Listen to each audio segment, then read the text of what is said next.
Eu criei esse terminal aqui como um projeto de final de semana para estudar coisas relacionadas com o terminal mesmo em si. Só que ele não é um terminal, ele não está instalado no meu computador, ele é um site. E isso me trouxe uma gama enorme de problemas que a gente pode discutir nesse vídeo. Por exemplo, como funciona o terminal, desde o físico ao terminal emulator. Como que eu fiz para converter esse terminal para web? Como fazer o deploy desse terminal web com Docker e Traffic e possíveis problemas de segurança que você vai trombar. Eu deveria até tirar a palavra possíveis aqui, porque você vai topar com esses problemas de HTTPS para WebSocket seguro, para SSH e política de allow list. Então, bora começar do começo aqui em como funciona o terminal.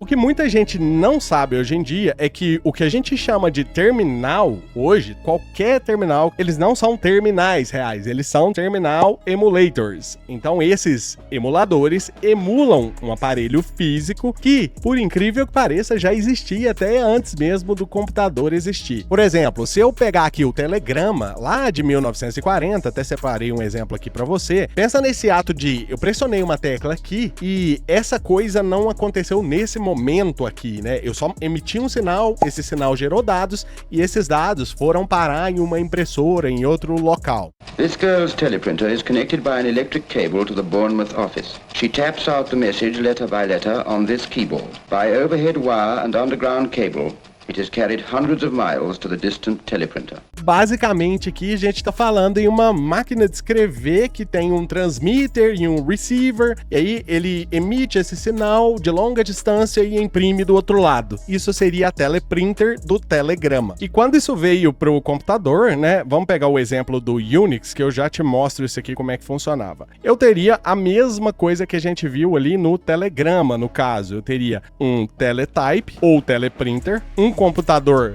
enorme e esse teletype fazia a comunicação com esse computador aqui. E como esse computador já tinha suporte para várias sessões, você conseguiria ter vários terminais conectados nesse mesmo servidor dessa forma. Esse cara do lado de cá, ele já tinha um teclado, poderia ser uma impressora. Inicialmente a gente começou com impressoras, depois a gente começou a ter aquelas telas de tubo, né? E aí até a gente chegar no computador normal mesmo. Mas esse cara aqui seria algo que a gente chamaria de dumb terminal. Ou seja, ele não tem um sistema, ele não faz nada por si só. Ele simplesmente é o cara responsável por digitar a tecla, imprimir ou exibir esses dados na tela.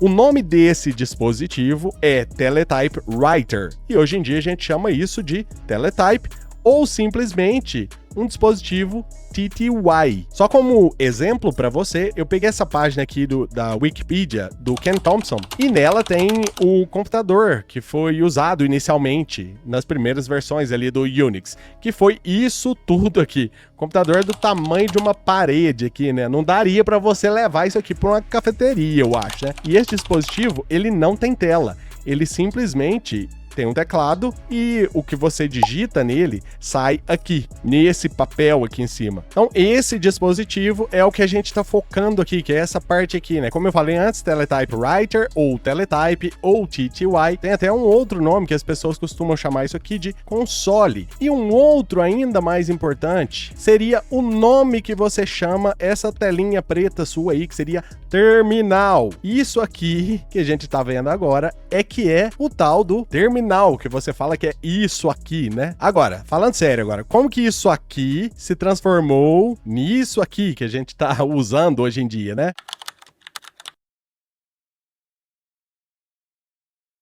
O fato é que ninguém substituiu ninguém. Esse cara aqui, ele continua funcionando normalmente hoje, como se nada tivesse acontecido. Inclusive, se você for no YouTube, eu pesquisei rapidamente, você vai encontrar gente utilizando o Linux moderno, que tá rodando aquele TTY que eu te mostrei anteriormente, aquele terminal que eu te mostrei lá na página do Wikipedia. E se isso funciona normalmente, isso significa que para que a gente tenha um terminal aqui que finja ser aquilo, a gente então precisa fingir também que a gente tem algum dispositivo para se comunicar. E aí vai entrar um cara que você conhece muito aqui, que é o Shell. Para te demonstrar isso, eu criei um outro terminal aqui em Python, não tem nada a ver com esse terminal aqui, mas esse aqui é mais para você ver como é que essas coisas funcionam por dentro. Mas antes da gente fazer isso agora nesse momento, a gente vai precisar de um servidor para fazer um deploy, né? Quer dizer, eu vou precisar. Se você quiser fazer esse deploy junto comigo e não tiver um servidor, eu vou disponibilizar para você um link da Hostinger aqui na tela e na descrição do vídeo e no primeiro comentário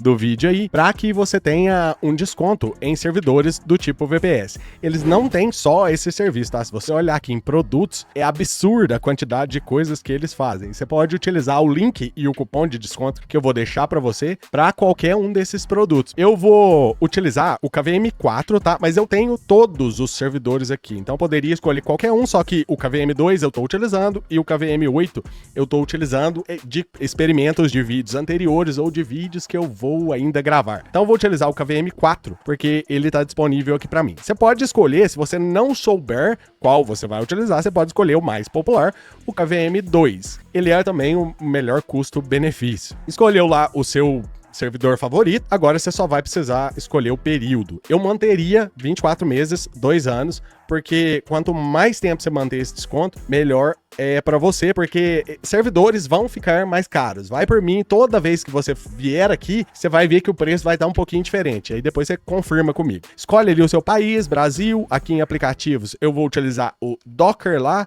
Então é um Ubuntu 24.04 que vem com o Docker. E aí, mesmo que tenha alguma promoção aqui, você pode utilizar o cupom de desconto Otávio Miranda. Lembrando, é uma combinação de hostinger.com/Otávio Miranda, o link, com o cupom Otávio Miranda para você pegar o desconto total. E daí é só continuar, terminar o pagamento e aí a gente já continua agora lá no vídeo.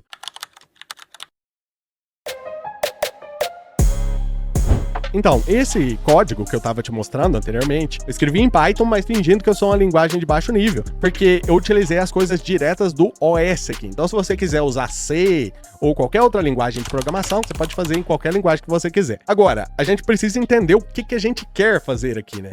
Eu quero fingir que esse cara aqui existe. Como é que eu faço isso? O sistema operacional, baseado em Unix, já tem essas coisas prontas. Basta que você peça ao seu sistema operacional para que ele te dê algo que a gente tinha antes como TTY, né? TTY, com T de tatu. Agora eu quero um cara chamado de PTY, que seria com P de pato.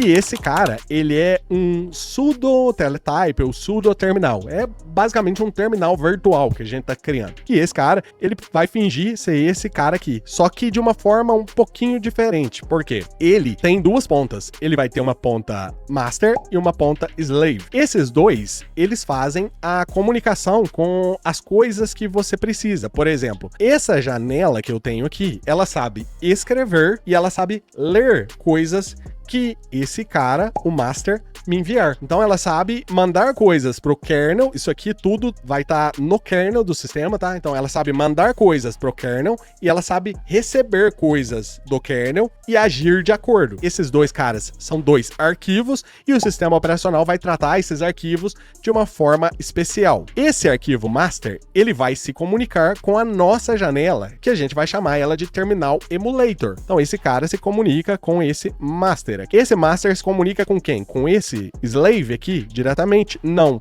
Vou ter algumas coisas do kernel, vou simplificar aqui e vou te falar só assim, ó. Esse cara se comunica com outro cara chamado de line discipline. E esse cara, ele é muito importante porque você vai entender, e por isso que eu te mostrei aquele primeiro vídeo lá do Telegrama, que a partir do momento que eu digitei qualquer coisa no meu terminal, essa coisa vai lá no kernel e volta. Então se eu digitar L, já foi no kernel e voltou, S foi no kernel e voltou e parou aqui na tela do meu terminal. E ele faz um buffer da linha. Então até você pressionar Enter para enviar alguma coisa, ele segura aquelas teclas ali, o que permite que nenhum processo receba isso automaticamente até você pressionar Enter. Agora, esse outro programa aqui, que é o Slave lá, esse cara, se você for no seu shell e digitar TTY, você vai ver que você tem esse /dev, que é um device, TTY, é um TTY, nesse número aqui. E aí, para cada seção que você tiver, você vai ter um cara desse aqui. Quem que é este cara? Este cara é esse cara aqui. Assim, o seu shell pode se comunicar com ele como se ele fosse realmente um dispositivo teletype normal que você pode enviar e receber dados dele. Isso significa, então, que você precisa conectar o seu shell nesse cara aqui. Mas quem que é o seu shell, né? O seu shell, ele é basicamente o Bash, o ZSH ou qualquer programa que você utilizar para shell aí. A Unix system is made up sort of 3 layers, if you like. The central layer, the kernel, is the thing that controls the resources of the machine. Then wrapped around that, at least conceptually, is something called the shell, which is the interface between most users and the kernel part. It sits there and waits for you to type commands at it, and then it interprets them. And then around that, sort of yet another layer, are useful programs, things like editors and compilers for programming languages and document formatting programs, and programs that you write yourself.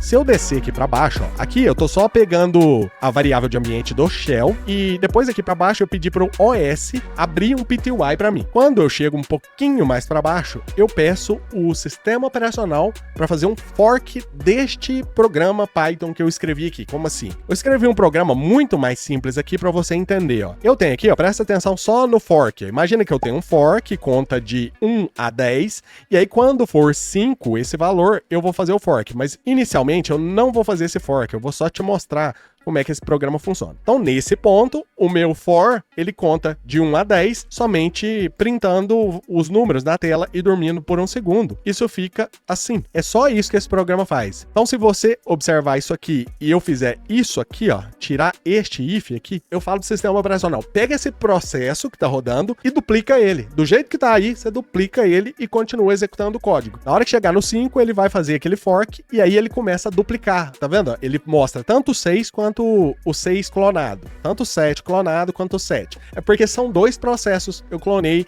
esse processo aqui. Quando este processo for clone, esse valor vai ser 0, então só vale este if aqui. Quando esse processo tiver um valor diferente disso, aí eu vou cair aqui, eu sei que é o processo original, eu tô chamando isso aqui de pai e filho processo. Agora, por que eu tô te falando isso tudo? Porque eu posso agora pegar nesse fork, nesse clone, eu posso pegar o std in, std out, std err, qualquer file descriptor padrão dele, e eu posso apontar para outra coisa. Por exemplo, você deve ter percebido que eu criei um arquivo lá no meu desktop aqui e tô limpando ele aqui. Agora, se eu abrir esse arquivo aqui, pegar o file descriptor dele e apontar o stdout para este arquivo, significa que eu basicamente despluguei o stdout deste processo aqui e pluguei lá naquele arquivo. Olha o que acontece aqui agora se eu executar esse programa. Ó, executando mais uma vez e eu não tô vendo absolutamente nada aqui na tela mais. Por quê? Eu redirecionei o stdout deste processo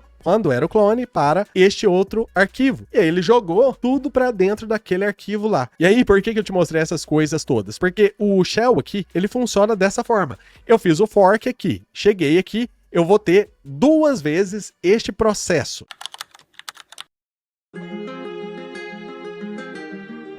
Eu sei que esse PID aqui, 0, eu tô entrando no if e aqui eu tô falando com o clone, né, o filho. Mas olha aqui embaixo, aqui eu já escrevi tudo aqui, o que acontece, ó. Quando eu abri esse processo, antes de fazer essas linhas abaixo aqui, esse processo estava funcionando assim, né? Ele estava exibindo coisas aqui, né, na tela, né? Inclusive o clone. Eu já tirei desse clone aqui, mas antes você viu que ele exibiu coisas aqui. Isso porque quem subiu esse processo aqui foi o meu shell. E aí o processo aqui herdou o std-in, std-out e std-err deste processo aqui, que você pode olhar simplesmente olhando a variável cifrão.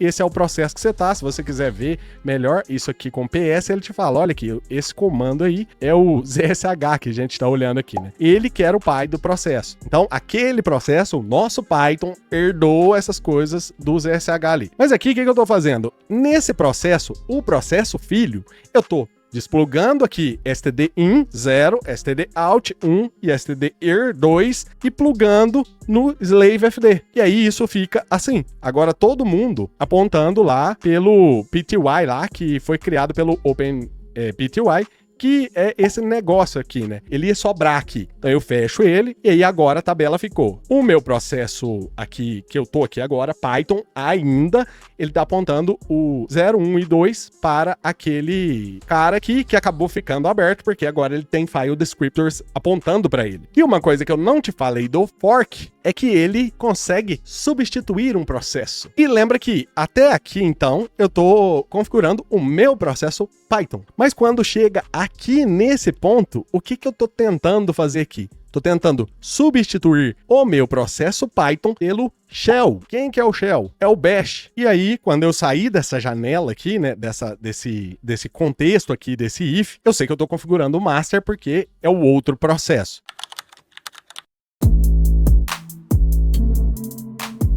E aí, aqui eu tô só criando uma janela do Kinter, tkinter aqui, pegando um text, colocando um fundo preto nele aqui, algumas configurações para ficar menos feio, apesar de que ele não renderiza absolutamente nada. E aqui é que eu tô lendo os outputs que estão vindo do master para mim. Então, desse cara aqui, ó. Quando ele envia dados, ele tem dados dentro dele, eu puxo esses dados para cá. Então, eu exibo esses dados. Esse é o meu output, se a gente olhar aqui, ó. É o meu output que eu vejo ali no meu terminal aqui. E mais para baixo, eu tenho envio de coisas. Aqui é para qualquer tecla aqui representar algum tipo de controle. Por exemplo, backspace, return, que é o enter, aí ele manda um /R, Ctrl C, e aqui é para fechar a janela aqui e terminar tudo ali. Vou te dar um exemplo. Se eu abrir o htop aqui, deixa eu fechar esse aqui. Se eu abrir, ó, htop aqui, ele faz isso, né? Simples assim, normal.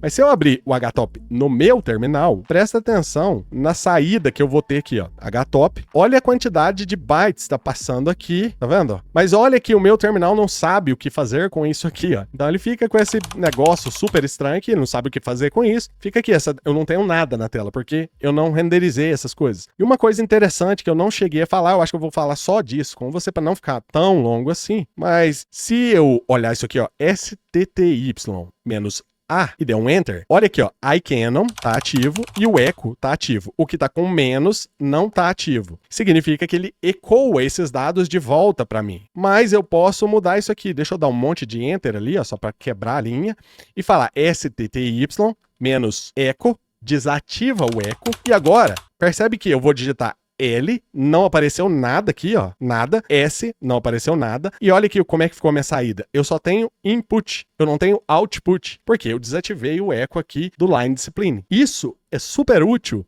para quando você não tem uma tela e você tá imprimindo as coisas no papel e alguma coisa te pede uma senha.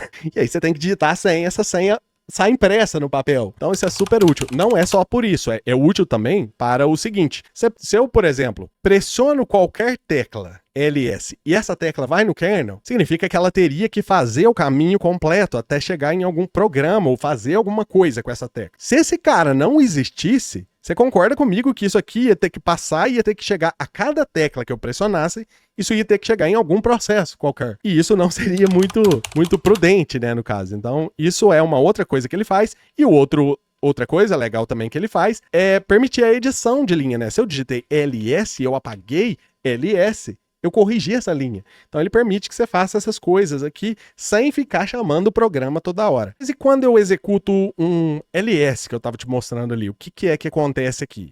Isso aqui, ele forca o ls e o ls ganha também, por herança, o mesmo file descriptor. Então esses três caras, tá todo mundo apontando basicamente para o mesmo lugar. Então quando o ls me retorna dados, esse retorno é como se ele fizesse mais ou menos assim. Só um exemplo simplista aqui para você, mas todo mundo está apontando para os mesmos locais ali. Então qualquer um que retornar algum valor, esses dados vão acabar aparecendo aqui na minha tela aqui, né? Porque aí ele vai voltar aqui, vai chegar no master e vai voltar no terminal emulator. O trabalho do terminal emulator é renderizar isso na tela.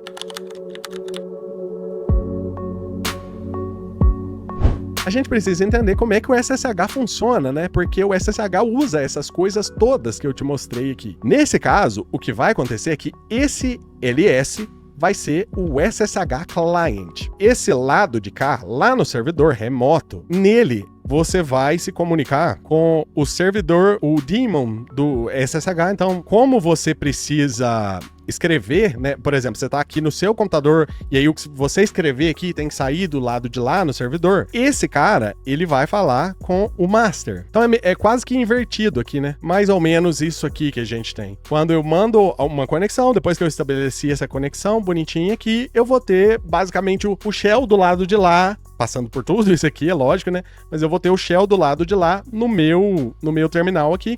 E aí o que eu digitar aqui vai pra lá, que aí faz aquele caminho inverso ali. Então, essas coisas, o SSH, o Terminal Emulator, o Tmux, vamos olhar o Tmux, não, tô brincando, não, o Tmux vai complicar tanto a tua vida, mas é isso. Agora vamos olhar como é que funciona aquele terminal web ali, porque ele é uma variação disso aqui, ele é diferente porque web não conversa com terminal nem com SSH.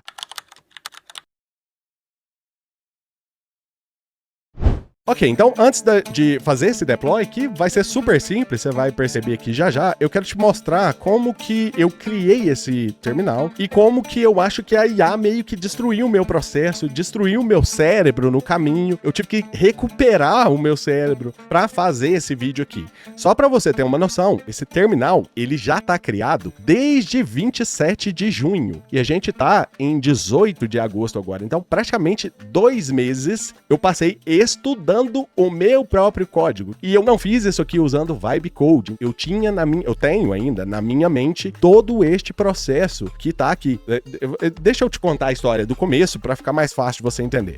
Tudo começou nesse artigo aqui do Linus Åkesson de 2008. Quando eu li isso aqui, eu acabei chegando nessa ideia. Bom, eu quero criar um terminal, mas eu quero jogar esse terminal na web para que eu tenha acesso nesse terminal em qualquer lugar que eu tiver. Quando eu cheguei nessa conclusão, eu voltei aqui no site do OWASP Cheat Sheet, que é um local que eu recomendo que você venha aqui e leia tudo isso aqui, se você publica qualquer coisa, seja web ou não, porque isso aqui vai te dar insights muito grandes. Por exemplo, teve uma coisa aqui que eu não sabia, que era esse Cross-Site WebSocket Hijacking, que foi uma das premissas que eu estava olhando aqui antes de começar a fazer esse terminal, e foi uma das coisas que eu acabei anotando aqui. Uma outra coisa também que eu já sabia que eu iria querer fazer era colocar tudo efêmero, ou seja, não salvar nada no servidor por conta da chave privada, do SSH e coisas do tipo. Enfim, quando eu já tinha tudo em mente, são páginas e páginas que eu fui escrevendo aqui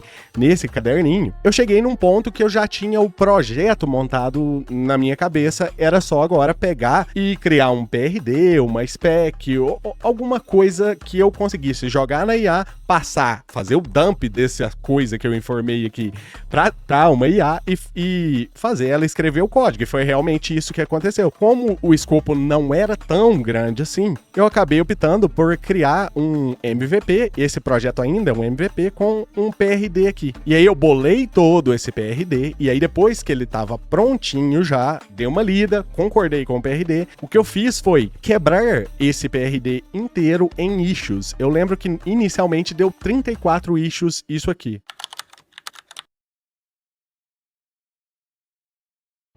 Hoje em dia ninguém sabe como que é trabalhar com IA, então todo mundo tá tentando alguma coisa nova, eu também tô tentando. Então o que eu fiz foi o seguinte, eu tenho ali, eu utilizo o Py, né, aqui no meu dia a dia para programar, e no meu Py eu tenho toda a configuração dele, tá pública aqui, esse repositório, e eu tenho também as skills aqui que eu utilizo. E aqui dentro dessas skills eu tenho esse esquema que faz o seguinte, ele pega um documento enorme, quebra esse documento em várias issues que cabem dentro do contexto de um agente, só que antes de enviar para algum agente fazer alguma coisa, eu primeiro faço a auditoria dessa issue para ver a compreensão do que é para ser feito naquela issue. Então, primeiro, a issue é criada. Depois que ela é criada, ela passa em um outro agente com contexto limpo, e esse agente vai ler essa issue e explicar o que é para ser feito para o agente que mandou essa issue para esse agente com contexto limpo. E aí, na hora que ele fizer isso, ele já vai, o próprio agente que criou a issue vai ver o que foi o entendimento, se tem alguma divergência ou não, mas mesmo assim, só para desencargo, eu envio tanto a issue quanto a resposta do primeiro agente para um segundo agente com contexto limpo, tendo essas duas coisas, e os dois agentes, tanto o agente que criou a issue quanto o segundo agente, eles fazem esse julgamento aqui se tá válido ou não, se o entendimento dessa issue tá válido. Eu fiz isso para todas essas issues. Isso gasta muito token, mas pelo menos resolve o problema de não tava escrito isso em algum lugar, ou eu não entendi o prompt perfeitamente, porque depois que eu fiz isso em todas as 34 issues, a única coisa que eu fiz foi usar uma outra skill que eu tenho aqui de orquestração, e ela vai fazendo o seguinte, ela pega um orquestrador, manda para um writer, um agente que escreve código, esse agente que escreve código retorna para o orquestrador, esse orquestrador manda para um outro agente, tudo contexto limpo, para revisar o código do writer, e depois volta para o orquestrador com possíveis correções do código, e aí se tiver alguma correção, o próprio orquestrador corrige o código, fecha a issue, na hora que ele fechar a issue, ele abre outro orquestrador com contexto limpo para continuar até terminar todas essas issues aqui. Então esse foi um processo que eu consegui montar aqui, tá tudo nesses repositórios que eu te falei aqui, e aí eu consigo ir dormir e falar pro agente, olha, agora você implementa isso aí tudo.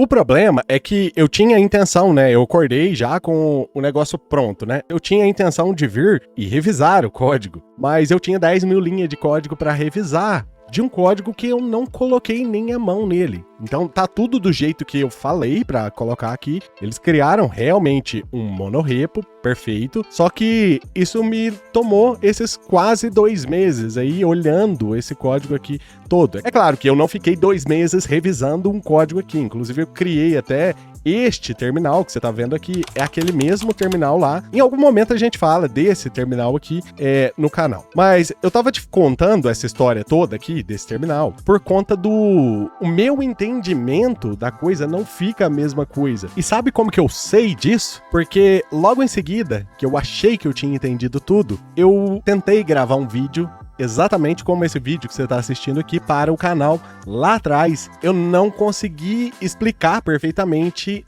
do jeito que eu faço aqui, porque o modo que eu funciono eu fiz o negócio, aí agora eu venho aqui gravar no freestyle com você e corto aqui algumas coisas que eu falei demais. Basicamente assim que eu trabalho aqui. Então, como eu não consegui explicar, eu comecei com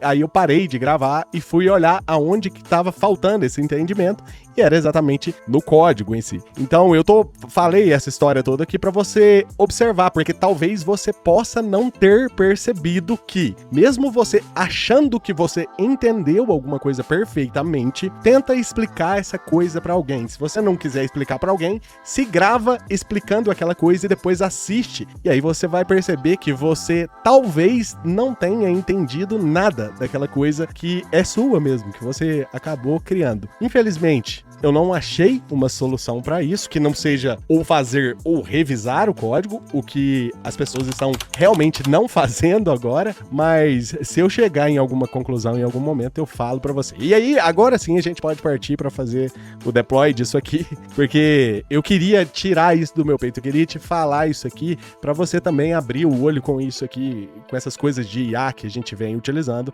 porque a gente está se distanciando muito do código. E isso pode não ser muito bom, principalmente para quem está iniciando nessa área aqui agora.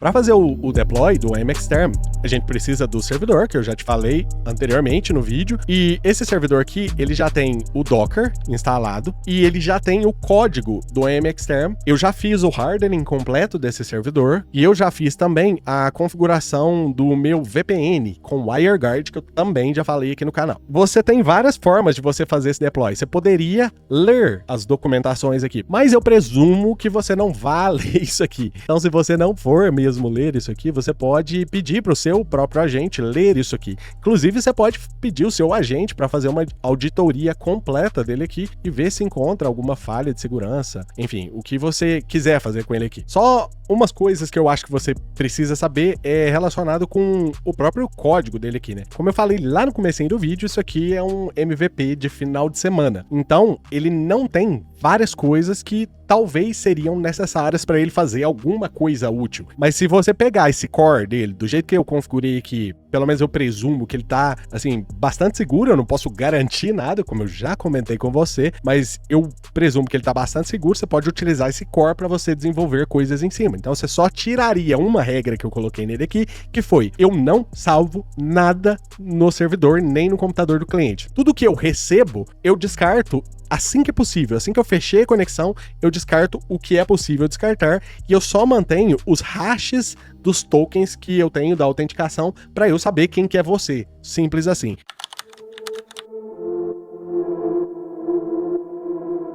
Para o meu caso aqui, eu fiz um script, e esse script aqui, eu tenho a configuração do traffic, e eu tenho as partes dinâmicas também, né? Eu tenho o rate limit, que é um middleware que eu estou utilizando no traffic, eu estou configurando o Let's Encrypt, a porta, talvez você queira mexer na porta, só que esse script aqui, ele não faz parte do código do OEM Exterm. Ele é um código à parte que eu estava usando pessoalmente, por isso que tem muita coisa pessoal nele aqui. E essas configurações são todas variáveis de ambiente também, então você pode facilmente mudar isso aqui. Eu já vou te mostrar isso aqui. Aliás, vamos lá, já olhar essa configuração. Esse aqui é o meu, a minha configuração, o meu .env mesmo, que você não veria nem se você tivesse usando o repositório real disso aqui, mas eu tô te mostrando o meu ali real para você entender algumas coisas aqui de algo que eu já joguei em produção. Então aqui em cima eu tenho o domínio, que eu vou configurar o OEM Exterm, e lá na configuração do meu domínio eu tô apontando qualquer subdomínio, né? Então tipo um asterisco para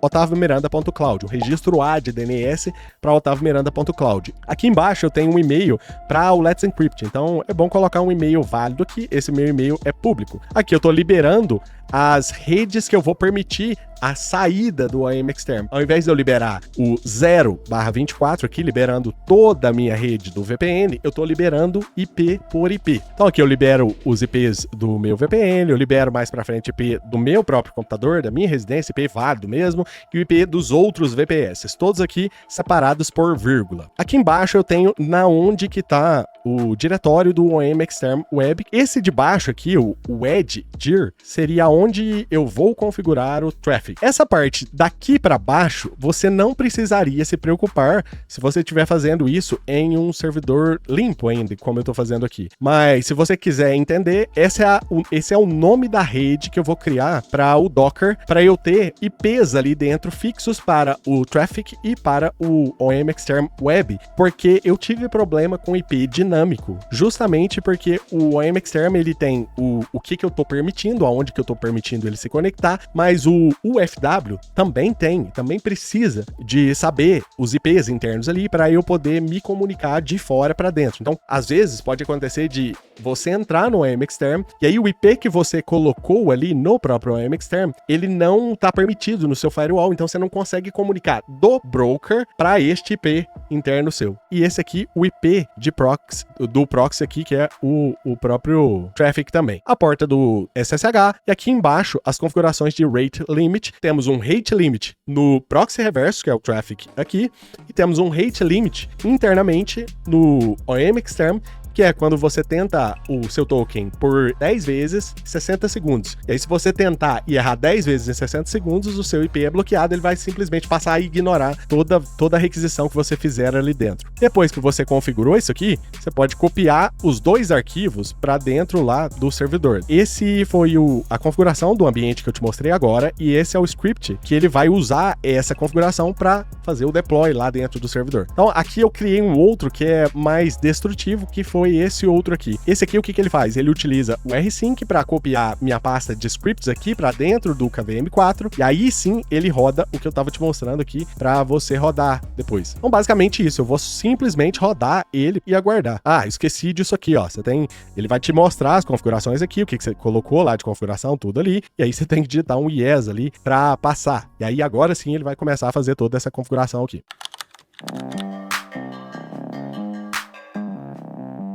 E aí, assim que terminou aqui, ele vai te dar algumas informações aqui, né? Por exemplo, ele já gerou um token automaticamente, né, o meu próprio script, e o token ficou lá no .env interno do projeto. Outra coisa que ele fez é te deixar um comando para você fazer redeploy, e eu copiaria este comando aqui, porque ele vai ser útil mais para frente. Então eu vou fazer o seguinte, eu vou pegar aquele comando e vou colocar isso lá dentro do servidor, só para facilitar a nossa vida. Eu vou só criar um deploy aqui e vou jogar esse comando aqui nesse script e salvar isso aqui, dar a permissão de execução nesse script, e a gente pode só para testar, tentar executar o script. E aí aqui, ó, estão aquelas configurações que ele trouxe para cá. Esse token aqui é o que seria usado pra gente fazer o acesso lá, né? Vou colocar um token qualquer, tipo Ain't Nobody Got Time for That. Ain't nobody got time for that. E eu presumo que esse token tenha exatamente 24 caracteres, que é o mínimo necessário aqui. Agora eu tenho que fazer o redeploy, então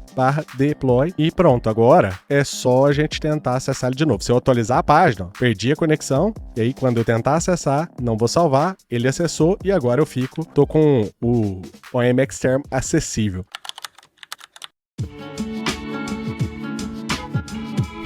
Rapidamente aqui no repositório do OM Exterm, só te falar aqui os apps, que é o meu back-end e o meu front-end, o que eu tô usando para cada uma dessas coisas aqui, né? No caso do back-end, da API do OM Exterm, eu estou utilizando o FastFi.env para algumas variáveis de ambiente. Isso aqui é o meu core mesmo ali, isso é um monorepo. Estou utilizando o SSH2 para SSH, WebSocket e o Zod para validação. Na parte do front-end, eu estou utilizando o meu core de novo, o Vite como servidor, o React para Single Page Application e a estrela da festa aqui, na minha concepção, é o Exterm. Sobre a parte de segurança que eu estava te falando, vou te passar os nomes só, porque você pode facilmente pegar esses nomes, vir aqui no site que eu te falei antes, eu não vou repetir esse nome, e ler sobre essas coisas aqui, porque cada uma dessas coisas aqui daria, no mínimo, um vídeo ou uma faculdade, talvez. Mas vamos lá, timing attack, talvez você não precise de se preocupar com isso, porque se você implementar qualquer tipo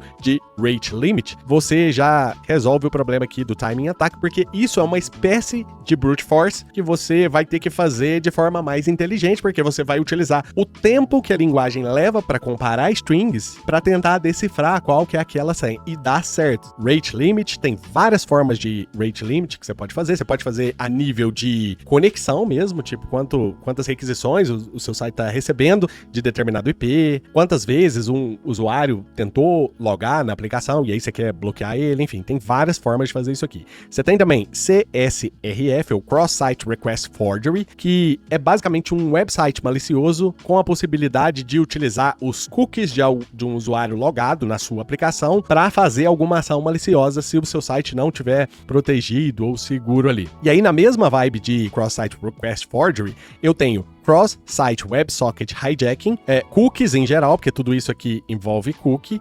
XSS também, que é Cross-Site Scripting, mas todas essas coisas aqui são praticamente, eu vou falar assim, talvez seja até ofensivo para quem tá começando agora, mas isso aqui é meio básico da internet, esse começo aqui que eu falei para você. Então é interessante olhar. Agora, a parte mais específica de WebSocket com SSH seria o controle de back pressure, tanto do WebSocket quanto do SSH, autenticação e autorização, permissões também, né, Role-Based Access Control, o Auth para autenticação, e o OM Exterm também tem um WAF, né, que seria Web Application Firewall, um firewall da aplicação web, que ele controla a saída também, então isso aqui é interessante de estudar. E outra coisa que eu estava esquecendo aqui, só que isso não tem em nenhum local do OM Exterm, eu tenho que contar com a Hostinger, ou com a Cloudflare, ou com algum lugar assim, mas eu poderia também adicionar aqui DOS e DDoS, mas isso aqui seria mais uma proteção, dá para fazer alguma coisa na aplicação, mas seria mais uma aplicação de borda, que você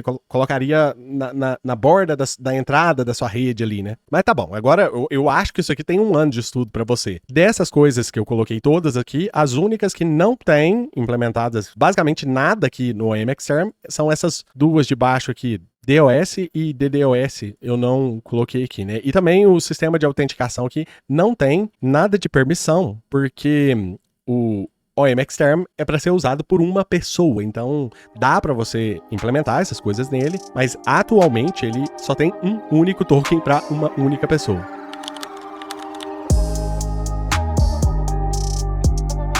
E aí vamos fazer essa autenticação guiada aqui, né, inicial, utilizando também o Developer Tools do navegador, porque aqui a gente vai vendo aonde está criando cookie, ticket e depois na onde que a gente chega no WebSocket.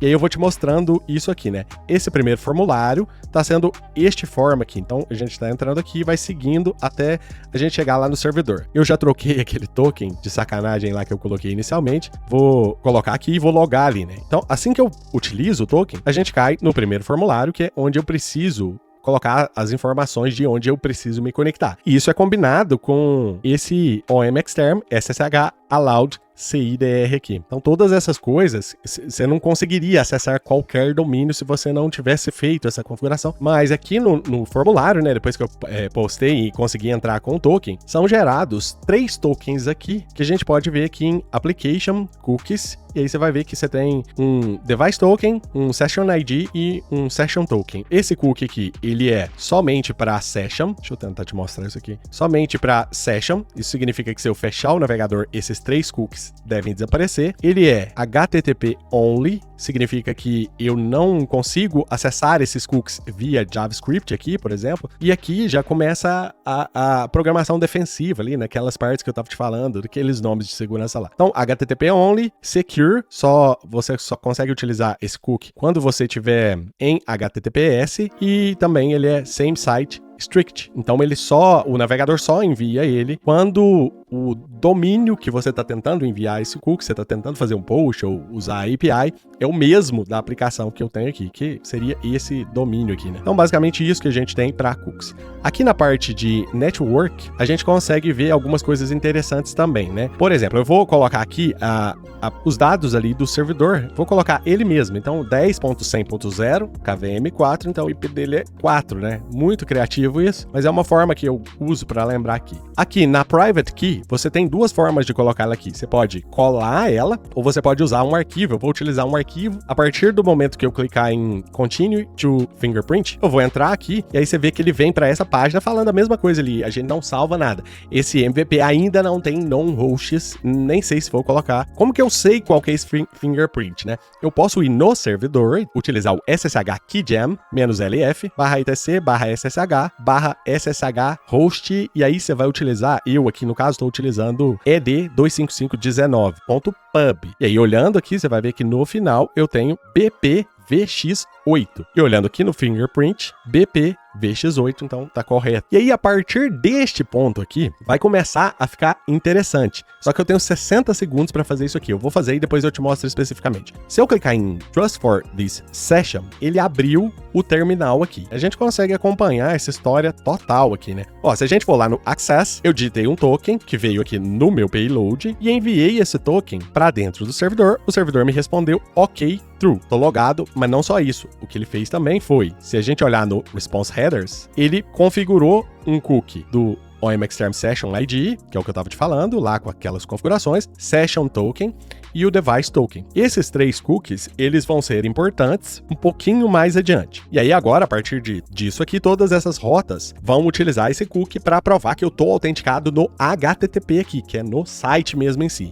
mas ainda sem a conexão com o servidor ali, com o WebSocket. E aí ele chamou esse terminal ticket. Nesse terminal ticket, foi aqui que ele enviou os dados SSH completos, incluindo a sua private key, o IP, a porta, o usuário, a passphrase, todas as informações necessárias para você se conectar em algum servidor. E ele vai fazer meio mundo de checagem lá dentro do servidor, vai checar se você está permitindo se conectar naquele IP específico. Ele faz também, eu acabei até esquecendo de colocar aqui, uma proteção, você pode até estudar também, que é um DNS Rebinding Attack. Mais uma palavra aí para colocar aqui para você. Mas ele faz uma proteção contra DNS Rebinding no meio do caminho, basicamente só usando IP. A primeira vez que ele vê um domínio, ele aceita domínio, é lógico, né? Mas a primeira vez que ele vê um domínio qualquer, ele pega o IP atrelado àquele domínio e depois ele só usa o IP sem fazer uma nova consulta no DNS, e assim ele não sofre o ataque do DNS Rebinding. Mas aí, na hora que passou tudo bonitinho, todas as checagens de segurança certinha,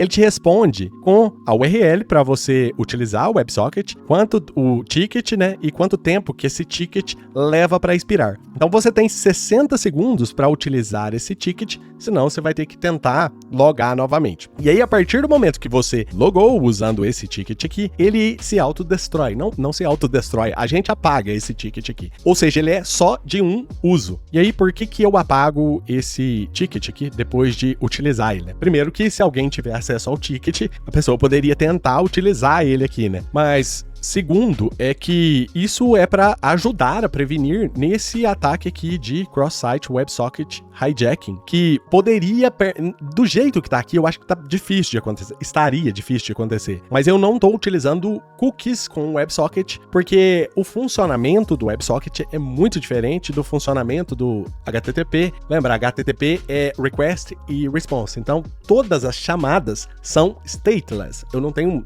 nenhuma comunicação. Toda vez que eu preciso de alguma coisa do HTTP, eu tenho que fazer algo assim, ó. Eu tenho que sair de uma página, fazer uma request para um servidor, e esse servidor faz alguma coisa, nesse caso aqui seria o token, e aí esse servidor, se tiver tudo correto, fala que o meu navegador pode criar os cookies, o meu navegador cria os cookies, e aí eu tenho acesso aqui ao segundo formulário. Tendo acesso ao segundo formulário, agora eu tenho acesso aos cookies. Isso significa que a partir daqui, em todas as requisições, o seu navegador vai enviar esses cookies, e é assim que a gente sabe que você está logado no nosso sistema. E é por isso que a gente protege com unhas e dentes o cookie. Mas na hora que você vier aqui e adicionar as configurações do SSH lá, bonitinha, para você logar em algum lugar, o broker novamente vai conferir todas as informações.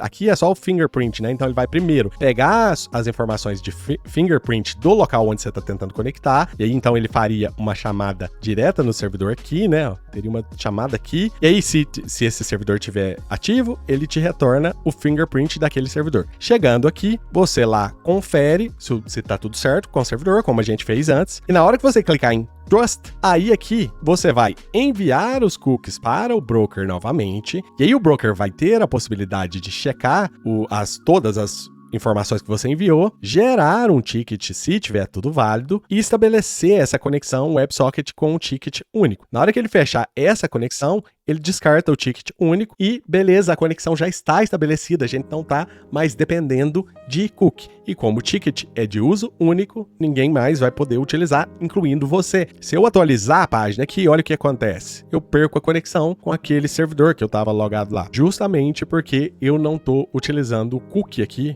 no WebSocket. Depois que eu tenho essa conexão fechada aqui, eu tô aqui no Xterm, né? Esse aqui seria o meu Terminal Emulator, o meu navegador, e toda tecla que eu pressionar aqui, não vou falar isso de novo pra você, mas sabe, né? Toda tecla que eu pressionar passa no WebSocket, chega no broker, e aí o broker distribui ele, se tiver conectado, no SSH, chega no SSHD, vai no Line Discipline, se você pressionar Enter, você vai chegar até no Bash aqui, dependendo do programa, se for o LS, você vai exibir o LS. E você pode até ver isso aqui na conexão mesmo. Por exemplo, se eu vier aqui na conexão do WebSocket e vier em Messages, vou limpar aqui, olha que interessante, mudar o tamanho da tela, ó. Tá vendo que mudar o tamanho da tela fica enviando dados lá para o servidor? Lá no servidor eu tô fazendo um debounce disso aqui, só pegando o último valor ali, né? Mas ele fica enviando esses dados pro servidor constantemente. Agora, olha que interessante. Se eu for lá e digitar de novo L, eu vou parar com isso, juro pra você, mas L, olha lá, input, output, a gente já viu isso antes, não já? S, input, output, a mesma coisa, Enter, e aí veio os dados de retorno do LS, veio também o prompt do ZSH, bonitinho. Se eu digitar htop, e aí você vai ver o htop aberto aqui no Terminal Emulator, né, no Xterm, no caso, e aqui você tá vendo eu recebendo dados aqui, né, toda hora recebendo dados aqui. E aí ele não é muito lento não, tá? Olha só, se eu pegar aqui, ó, inclusive eu tô usando a mesma coisa aqui, ó, porque a gente não colocou no OMXterm Web o add-on do Xterm pra WebGL. E como a gente não pôs aqui, ele não veio pra cá. Tem até uma issue no repositório desse terminal aqui pra fazer isso. Então esses dois terminais estão com o mesmo comportamento, mais ou menos, né? Aquele local tem mais liberdade, aqui tem mais restrição de back pressure e coisas do tipo, mas se a gente olhar o term bench dele, ele não é lento, ó. Se você observar aqui, eu vou deixar aqui no WebSocket, olha só, vou executar. Veja que eu acho que você não vai conseguir digitar nessa velocidade, nem a sua IA vai conseguir, talvez a sua IA consiga, mas dumpar essa quantidade de caractere aqui, isso é um terminal normal que funciona perfeitamente, a quantidade de dados passando aqui na lateral. Deixa eu fechar isso aqui só para você ver melhor. Enfim, É basicamente isso aqui, né? Nossa, eu tô sem a câmera aqui ainda. É basicamente isso aqui pra esse vídeo. Eu acho que eu não tô esquecendo de falar nada com você. Se eu estiver esquecendo, talvez eu deixe em algum local, porque eu tenho muita coisa pra te deixar no tamanho de um vídeo desse. Se você gosta desse tipo de vídeo, deixa aí nos comentários. A gente pode fazer muitos, mas muitos outros desse, beleza? Então, eu te vejo no próximo vídeo. Grande abraço.